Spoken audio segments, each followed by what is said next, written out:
Whenever you're ready, Jim. Hey guys, how you doing? My name is Jim Lively. You're watching Night Shadow. It's time to play the game. Time to play the game.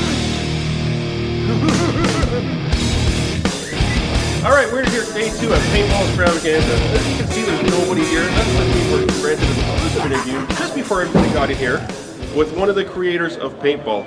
If you ever read the magazine APG, Action Pursuit Games, you probably read about him. I mean, he's pretty well known. We're here with one of the creators, Jim Lively. Hey, how are you? Ron, how you doing this Good, morning? yourself? Thank you, sir. Good. Appreciate you coming by and taking a look at us. Oh, thank you. Okay, so I know you're doing the Bob Gurnsey Scholarship Award. That's very important. But let's talk about the beginnings of paintball. Oh, goodness. Well, that goes back to 1982 for me. A long time ago, yeah. Bob, Hayes Knoll, and Charles Gaines are the 3 originators of the game. Right. Basically started out as a conversation of who could outdo who. Really? They went out with nail spots, 007 marking pistols that were designed to mark cattle and trees with oil-based paint. Right. They basically came up with the game of Capture the Flag. They went out to a hardware store and got some shop goggles. Yep. They tied 2 ropes between the trees, and they went out and played Capture the Flag, shooting each other with an oil-based paintball. And that's how it basically started. Yeah. Hayes is a good friend of mine. He's from Nashville, Tennessee originally. Right. He told me about it in 1982. I went out and played with he and his family, and I started my first field operations under NSG, National Survival Games, as one of the first field operators in the country in 1983. And back then using oil-filled paint. Oil-based paint. It stuck on you. You had to use oil spirits and acrid thinners to get it off of you. And back then for goggles, you just had UV. We just had AO shop goggles. That's no it, face eh? mask, no chronographs. No chronographs. No, if a gunshot took bark off of a tree, that was a good gun. Yeah. Oh, I wouldn't want to get hit by one of those. Now, a few years later, Bob and the fellows at NSG came up with a marker called the Splat Master. Wow. And again, it was 12 grams CO2 that sat up in the handle here. Paint came in tubes of 10, and it was like in a cigar tube. And that's went through the top barrel here. That was the magazine. You push the button. This is a very old one. This is one of the originals. This is a side cocker. You don't see that very often. Wow, yeah. This is actually one of Bob's guns. He actually signed it, and we're doing a silent auction on that during this event right now. This event only? Wow. Right now it's up to $250. Wow. We'll be giving this away on Thursday. Okay, The high bidders. But you cock the back and you pull the trigger one shot at a time. And it was an excellent marking gun. And it was very affordable. A lot of field owners, they could go out there and spend several $1,000s and be in operation, and was able to get a return on their money very quickly. Can I hold it? Sure, please. Wow, one of the originals. It's not metal either. What is this? This is plastic. polymer, right? Polymer, Kind of like what they use today. correct. So you know what? All you guys that with the new markers today, you said it's plastic, it's polymer, it's not so good. This is one of the originals. Made what? 25? Yeah, at least 25, 26 years ago. Okay, so I do got to tell you, I was talking with Jim yesterday, and he says they've put this thing through heck. You've run over it? Oh yeah, run over. Yeah, run over it, dropped it, thrown it, and look at it. I mean, 25 years later, it looks brand new. The beauty of this marker was you were able to clean it with water.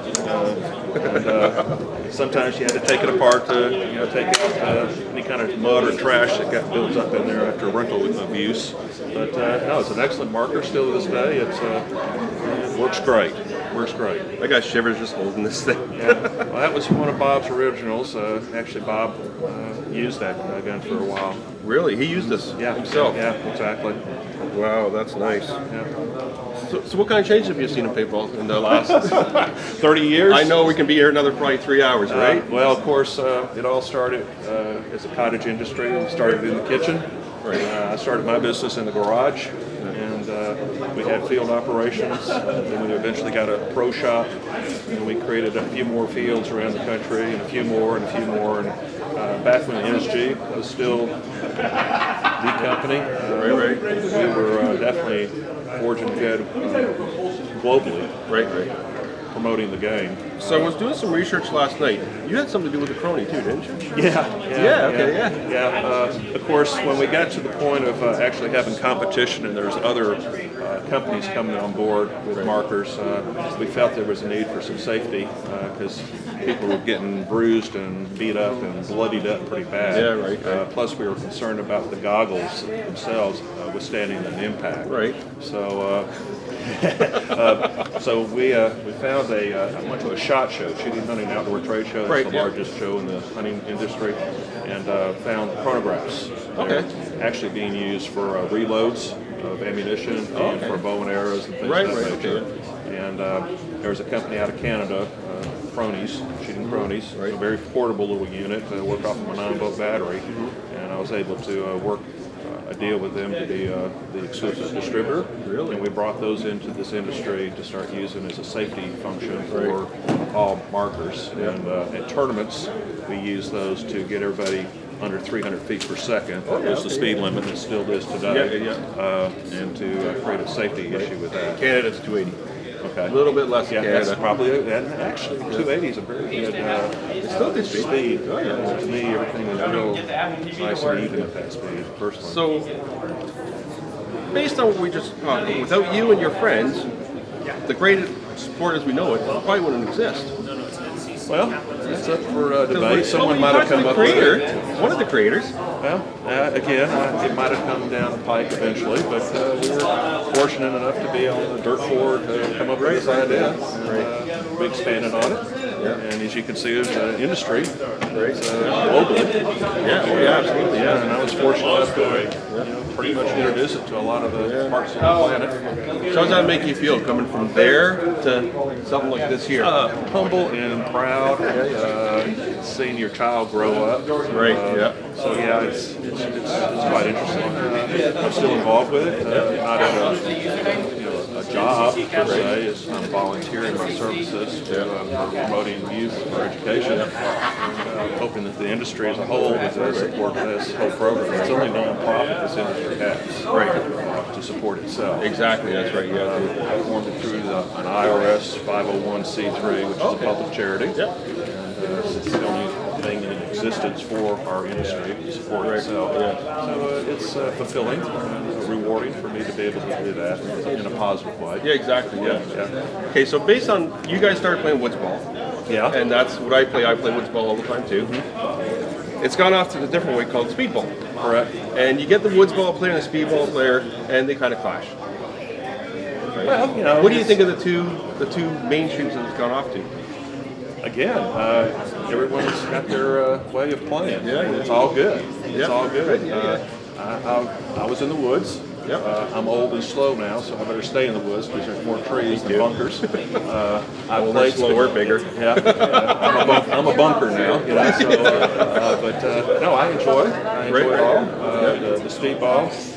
There's youth and a lot of athleticism to it. A lot of good play. A lot of it's good. It's all good. Well, you know what, Jim? That's what I think too. As long as you're out there playing the game, whether it be speedball, paintball, it's like cars, right? You could be on the NASCAR track, or you could be World Rally Cup, right? Exactly. You're driving, you love what you do, and we all love paintball. That's why you're watching this video. That's why we're all here right now.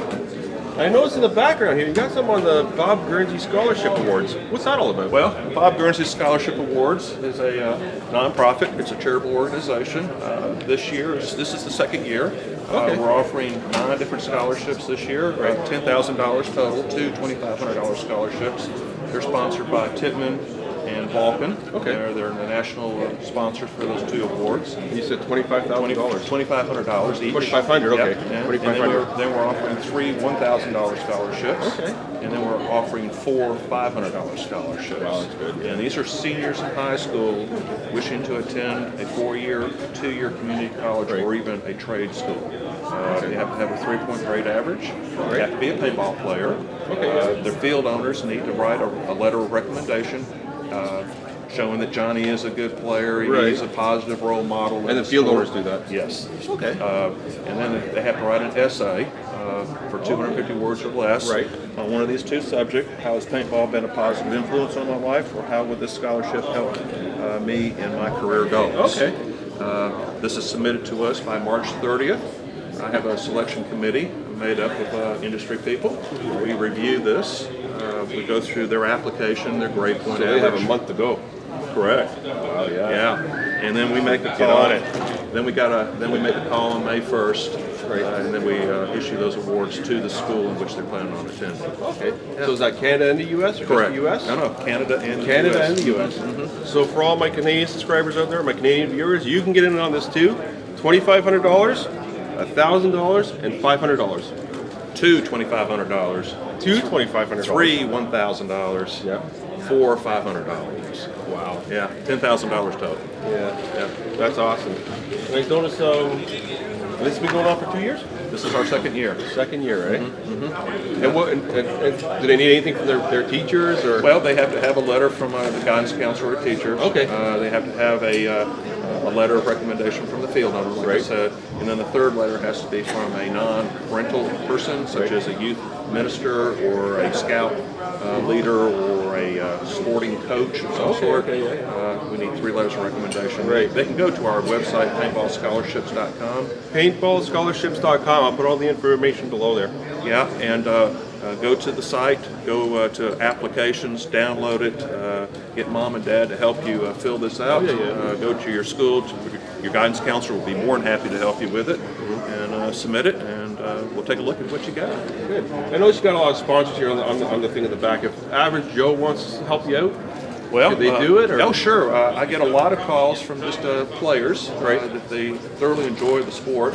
So for $25, as a thank you, we have a little promi that they can use. I like that. Use to put on the back of the car, showing that they're a supporter of paintball. Right. Also a patch. It's a fully embroidered patch that they can put on their nice. camos. Nice. In Latin, it says aiding education supporting member. Right. And then, of course, we have some decals, which is basically Bob's logo, emblem, and that's a face of him.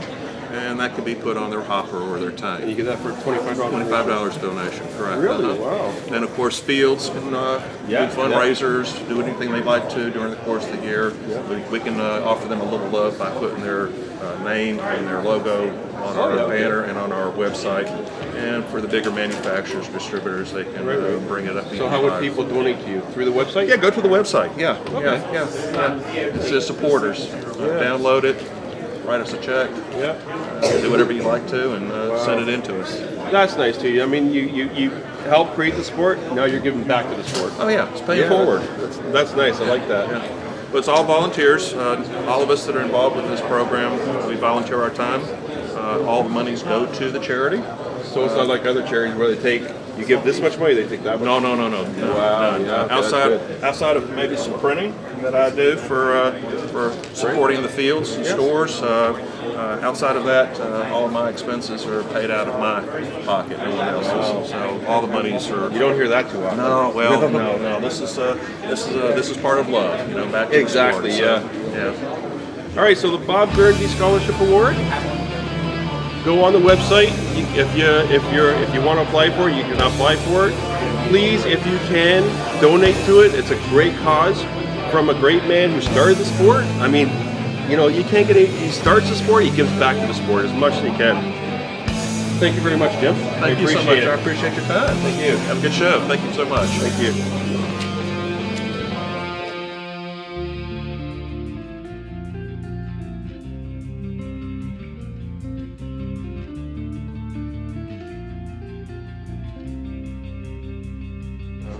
I was the front guy, the front man. Yeah. He was the one that dotted the I's. Made it real big deal. You're more the personality and he's more the studious guy? Yeah. Real quiet guy. I'm quiet too, but he's even more so than I. Right. One of us had to be the front guy. Yeah. Oh yeah. Exactly. Here I go. Yeah. I didn't want to have to. a face to it, right? Yeah. Did you find a change after that? After you started talking to people? And yeah, it got to be more comfortable. And then of course people started accepting me in the industry. And started becoming dear friends of mine. And then all of a sudden I was talking to friends, not talking to acquaintances or industry. So I know most people know you, but when you say I'm one of the creators, So you say like you're full of crap, or you know what I mean? Oh, I don't know. I'm just Jim. Yeah, okay. I didn't do anything that anyone else would have done. So you're like me, I'm just me, and Yeah. you know, people come up to you and I say hi, and No. stuff like that. The way we saw it was a game, right? And there were need for improvements, but it wasn't because we need to do this, and this. It's, this didn't work, so let's try this. And I wanted to treat other people like I like to be treated myself, and give them under promise, over deliver. When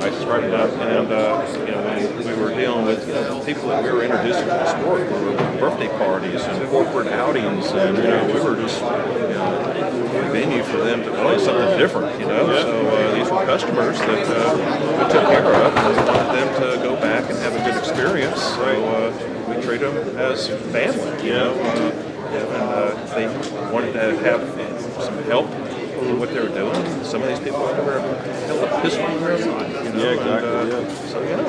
So it was really good. No. This was something that we just did for love. Truly love the sport. What do you think you said about people not using pistols? Like the moms and the parents out there that guns are bad. I mean, they're not guns for market, right? As we all know. But they, how do you get around that? Well, back then we had a lot of birthday parties, right? And the whole thing was about having fun, being safe, and teaching these kids to be responsible with firearms. It wasn't truly a firearm per se, but we treated it as don't look at the end of the barrel, keep your goggles on, play safe, be respectful. When you get hit, call yourself out. This is a game of honor. Exactly, that's right. Yeah. And there was no big deal about it. The moms had a good time with it, and they saw that we took care of their children out there playing. If they needed some help in changing the CO2 or their paint or whatever, we took care of them. So it wasn't a real issue. And then, of course, the moms realized that we were taking care of the kids. Yeah. Oh, yeah. Yeah, you know what? Being responsible. Well, it's just like when I go out to the field. My home field's close to the Paintball in Hamilton, Canada. So then, when I go out there, and if there's a birthday there, and if they're having problems, you go help them. And that's the thing I like about this too. Everybody helps everybody. Yeah. Exactly. Yeah. What do you think of airsoft? It's different. I've never played it. It's kind of militaristic looking. It kind of scares me because someone can walk out of the house with that.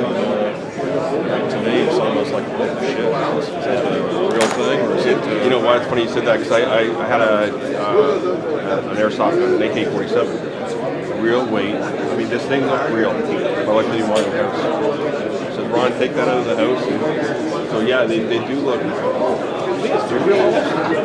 Well, I know some policemen that would probably pull his real firearm out. Oh yeah. Not recognizing this as airsoft. If it's laying in the back of the car and you see a patrolman roll in, I'd be more concerned about him having a knee-jerk reaction seeing that than seeing a paintball gun with a tank and a hopper. I don't know, you get something like that looks pretty. I'm concerned with all those issues. And what really concerns me is this industry does not have a trade association. Name it.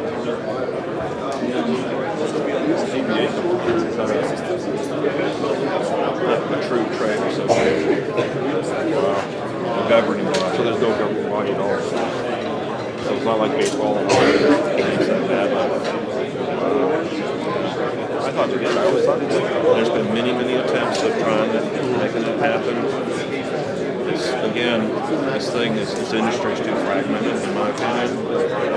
Back in the day, the Bud Orrs and the Tom Kays and the Aaron Carters and the Mike Cassidys, the different gun manufacturers, the Jeff Perlmutters, the Ross Alexanders, old timers, they all help each other in formulating some standardization to some of their equipment so each bottle would fit each other's guns and certain parts would be a common denominator that's clean up with some standardization for everything. But when it comes to standardization for some governing responsibilities, it's not there. on it, in my opinion. If anybody has any willy-nilly powers. Well, you know, you got one outfit saying, "Oh, we're going to capture more audience by what they're doing is just stealing it from somebody else and bringing it, so their numbers are better." Yeah, but they're not growing the pie, in my opinion. Yeah, they're taking the same piece of pie and just becoming a bigger piece of it. They're not growing it. Again, that's what that's where you think it's going to go. If you said fragmenting, right? Where do you think it's going to go? Ron, I don't know. Out of the loop when it comes to the politics of the sport now. I'm just a little bit trying to do something positive for the industry as a whole. I'm not in the world now of knowing who's doing what to do. I don't know the numbers like I used to. I don't know the ball count like I used to. That must be concerning though. You see it go from infancy to where it is now to where it may go. Yeah, I don't have opinions, but I don't want to share my opinion. No.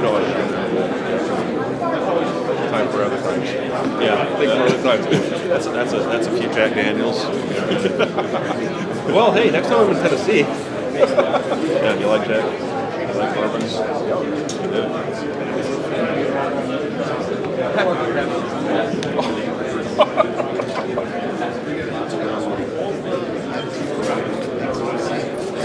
You got a bag?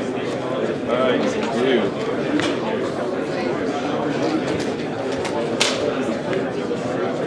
That is a boutique. It's a dye. It's good. It's a sipping. It's good. Yeah. Oh yeah. Don't mix it with Coke. Looking at make it neat or chill it. Drink it just like that. Excellent. Tennessee is known for Jack Daniels and Forge Dickles and things of that nature. There's a group of distilleries that are small. You have to be in Tennessee to know about them. Oh yeah. Well, we have an episode before, and every time I go past that way, I see the Jack Daniels distillery, and we never go. Funny thing about Jack Daniels, it's in Lynchburg, Tennessee, and it's a dry county. And you can't buy Jack Daniels in the county in which it's. Really? Oh no, Tennessee is real funny about. We don't even have bingo in Tennessee. Is that right? It's a game of chance. Oh, okay. Yeah, where Tennessee is the belt buckle of the Bible Belt. Yeah. And we got a church on every corner. Yeah. So it's very super conservative. Yeah, like where Jack is, it's funny. We've got moonshine, we've got Jack, and we've got all kinds of whiskeys. Up in the hills, in those hollers, Them dark hills. Well, anything else I can? Thank you very much. I can't thank you enough. No, thank you so much. Have a good shot there. I say you can call me anything except play for dinner. Yeah, exactly. Yeah, that's an old saying, Southern saying. Thank you very much. Oh, for sure. Appreciate it. Yeah, have a good show. Yeah, if you want anything done, give me a call. We'll work something out. Okay. Oh, okay. Just get the word out. Be one of my disciples. Oh yeah. Just get the kids aware of it and make them feel to it. Yeah. And what I can do. Yeah, I'll talk to my friend here. I saw him milling around here too. Yeah. And encourage them to be a part of this. That's the big thing. Some of these guys are going, man, I don't understand much. You have these right, Kevin? Big ones and small ones too? I had the small ones, a few of them in a folder, and then I had 2 of the big ones. You want some more? I wouldn't mind. Why don't you carry it this way, that way they don't get scratched up. There's 2 more. Do you have a soft copy? A soft copy? Yeah, Pull it off the internet. Oh, really? Just go and drag it off. Blow it up, do whatever you want to it. Yeah. If you don't, I'll have my webmaster send you in whatever file that you need. Yeah, because that's what I like doing. I like putting the logos up. Yeah, especially a trade show like this. Everybody has gone to it, and they can capture this, they can capture that, they can capture this. But if you have any issues with that, just send me an email. Yeah, okay. And I'll have my webmaster, because I'm not a computer guru. I'm doing good just to do simple things. Yeah, because I want to start my new website here. Like I'm redesigning it. Okay. I want to put this on there too. Okay, yeah. Well, anything I can do, I can't get it done personally. I know someone can. Okay. All right, great. Thank you very much. Sure. Again, thank you. Oh, thank you. Have a good trip. Say hi to everybody up in Canada for me. I will. too much? Oh man, I'm not even awake yet. Okay, coffee. Coffee. I have a coffee farm down in Costa Rica. Oh, Yes, you do. Yes, Yeah, I do. I said that. Oh, I told these guys. You got to figure out another. Yeah, down in Costa Rica. You ever been there? no, Oh, but it's now I'm paradise. in love. It's paradise. It's truly paradise.